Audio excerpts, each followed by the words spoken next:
What happened if everyone got sick at once? You wake up cold. Not morning cold, wrong cold. Your throat burns. Your legs feel like sand. You crawl outside the shelter. And everyone else is lying down too. 20 people, all sick. At the same time, no hospital, no medicine, no 9/11. Just fire, dirt, and fear. So here's the real question. If disease doesn't wait for one victim at a time, why isn't the whole species already gone? Let's rewind. For 300,000 years, humans lived in tiny bands. 20, maybe 30 people. Tight groups, shared fire, shared breath. Perfect conditions for a disease to explode. One person coughs. 3 days later, half the camp is down.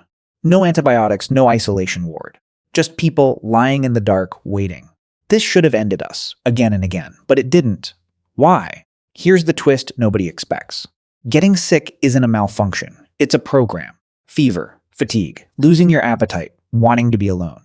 Doctors call this sickness behavior. It isn't random suffering. It's evolution's emergency response plan.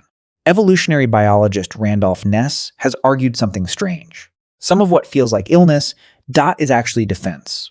Fever raises your internal temperature. Many pathogens can't survive the heat. Your body isn't broken. It's fighting on purpose. But here's the part that gets dark fast. What happens when defense hits its limit? What happens when 20 people get sick, together?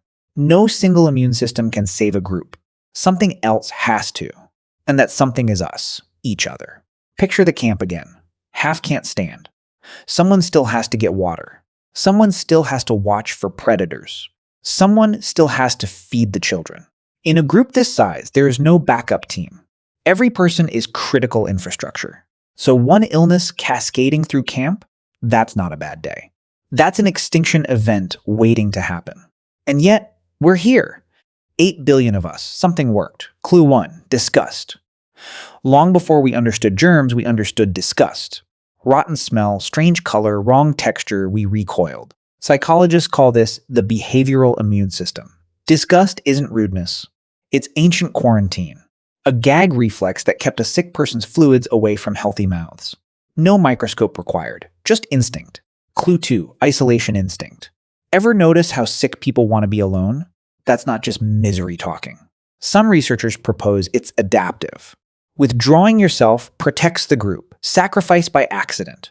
A person too exhausted to socialize simply can't spread as far. Your own exhaustion might be a firewall. Clue 3, care. This is where it gets human. In 1957, in a place called Shanidar Cave, archaeologists uncovered a skeleton. An adult Neanderthal male. Crippled, one arm gone, partially blind, likely deaf. And yet, he lived for years. Someone fed him. Someone protected him. Someone chose not to leave him behind. Long before hospitals. Long before written language. Care already existed. Pause on that. An injured, sick individual unable to hunt, kept alive anyway. Not because he was useful. Because someone decided he mattered. That decision may be one of the oldest medicines we have. Not a herb, not a fever, a relationship. So here's the paradox. Disease should divide a group. Weak members become dead weight. Logic says abandon them, survive. But evolution didn't choose that path. It chose loyalty. Groups that cared for their sick outcompeted groups that didn't. Sounds backwards. It isn't. Here's the mechanism. A caregiver risks exposure, but a cared-for patient recovers faster. Faster recovery means fewer total sick days for the group. Fewer sick days mean more hunters, more gatherers, more eyes on danger.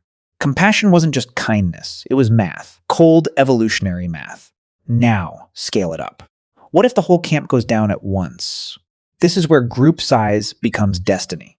Anthropologist Robin Dunbar studied human social limits.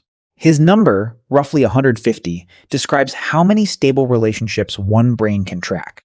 But early bands were smaller, 20 to 50 people. Small enough to know exactly who was healthy. Small enough to redirect labor instantly. You hunt today. I'll feed the kids. She'll boil the water. No meetings, no emails. Just memory and trust. And when illness hit multiple camps at once, there was another layer, trade. Different bands, often unrelated, still exchanged food, tools, and information. If your camp collapsed, a neighboring one might carry your survivors. Genetically distant, socially connected. A backup network built long before networks was a word. Here's a pattern interrupt. Some illnesses didn't spread through camps at all. They spread through story. Fear itself moved like a virus. A whisper, don't drink from that stream. A warning passed at the fire, passed again and again. This is where storytelling becomes a survival tool. Anthropologist Polly Wiesner studied firelight conversation among the Juhuansi. Nighttime talk wasn't idle chatter. It carried memory. Danger, disease, death encoded in narrative. A society that told stories, remembered which water killed people. A society that forgot, repeated the mistake. So disease shaped more than bodies. It shaped culture. It shaped why we gossip, why elders are respected, why don't touch that gets repeated for generations. Now, the big one. What actually stops a species-ending outbreak? Not one hero. Not one strong immune system, redundancy. Genetic diversity meant not everyone reacted to a pathogen the same way. Some got mildly sick, some barely noticed. A few tragically did not survive. But enough varied biology meant the group as a whole adapted. Diversity wasn't just social value. It was a survival algorithm. Here's the uncomfortable truth. Total collapse, everyone sick, everyone helpless, all at once, likely did happen sometimes. Some bands vanished completely. Silence where a camp used to be. We don't get to hear their story. Only the survivor's story continued. Which means the traits we carry today. They're the traits of the ones who made it. Every instinct to isolate. Every impulse to care for the weak. Every whispered warning at the fire. All inherited. All earned the hard way. Let's return to the scene. You in that camp, sick, surrounded by sick people. You're not thinking about biology. You're thinking about the person next to you. Do they have water? Are they breathing okay? Should I check on them even though I feel like I'm dying too?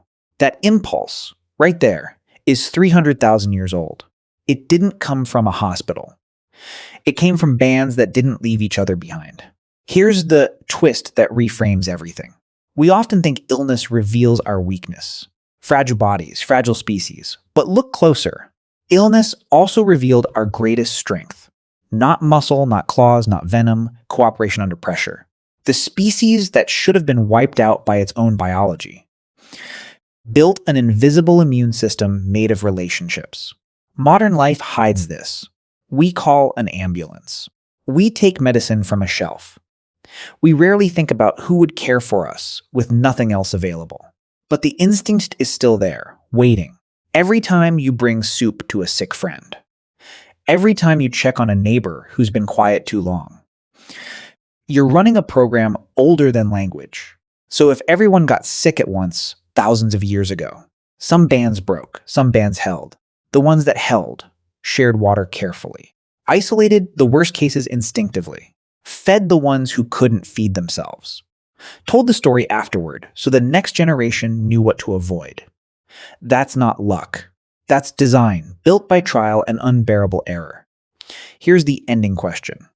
Next time you feel that pull to check on someone who's struggling, ask yourself, is that just kindness? Or is it something your ancestors couldn't survive without? Maybe it's both. Maybe it always was.